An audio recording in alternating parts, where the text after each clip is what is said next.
আজকের আমি আপনাদের গীতার প্রথম অধ্যায় অর্জুন বিষাদ যোগ পাঠ করে শোনাব। প্রথম অধ্যায়ে অর্থাৎ গীতার সূচনায় যে ঘটনা ঘটিয়াছিল তাহা প্রকাশ করিতেছি।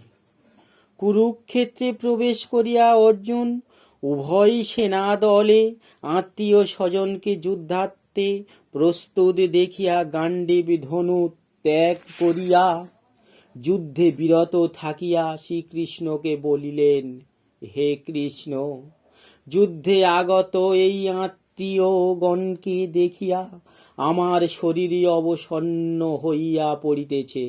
আমি কিছুতেই এ যুদ্ধ করিতে পারিব না। যদি এইভাবে যুদ্ধ করিয়া জয় লাভ করি তাহাতে কি লাভ? কুল ক্ষয় করা মহাপাপ।